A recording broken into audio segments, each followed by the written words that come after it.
So we're in the process of putting together our 2017 assessment roll, and we have to, number one, maintain the values based on the market, and also we have to be in compliance with New York State. So along with Tyler Technologies, my department, and New York State, we did obtain for 2017 our 100%, again, yay, which took some market analysis, trending that we worked on. So we have the town broken out into different neighborhoods, and it was determined that some neighborhoods increased in market value from last year to this year, some more than others, and some not at all. So what's going to happen in years 2, 3, and 4, as we spoke about last year, there will be a non-reappraisal reassessment, and that's just based on the trending that we're finding in the market. So, for example, and this is hypothetical because I don't have the specifics yet, that Hastings increased in their market value in the particular neighborhoods by 4%, and Edgemont went up 4%, and Terrytown went up 2%. So each of those neighborhoods will see an assessment increase based on those percentages. Each of those neighborhoods will see an increase based on the percentages of the market trends, and so each of the individual property owners will be receiving an assessment change notice. That in itself does not mean the taxes are going up. So for example, if you have a particular neighborhood and that whole entire neighborhood was determined to go up 4%, and they went up, their assessments go up 4%, the tax rate, everything else remaining static, should go down, and there will not be a change in the property taxes.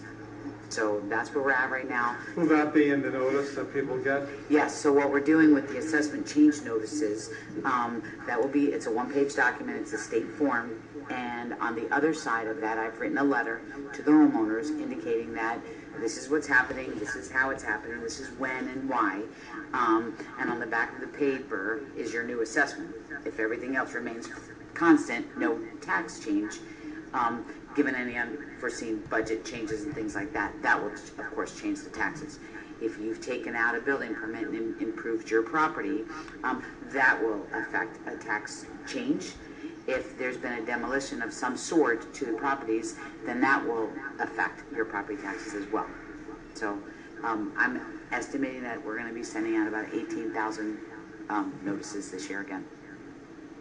Okay. In terms of the phase-in, there were about in the 800 it was number? Just under 1,000. Under 1,000 people participated. Yep. And so this year, this tax year in 2017, because of the 16 assessed values, there was the 66% exemption, which in 17 for 18 taxes will drop down to 33%.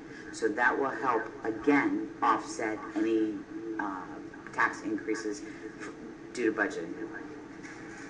Okay. One last thing, really quick. So I break it out into neighborhoods based on whether you're in a village and which school district you're in and which fire district you're in. So we have about 20 different districts that we analyze every year, and I just wanted to let you know. So for example, forgot my glasses, I'm sorry. So for Terrytown, for example, right, that's the village. Glasses. The tax rate last year, if you had $1 million home, for example, your taxes would have been $34,000 per $1 million of value.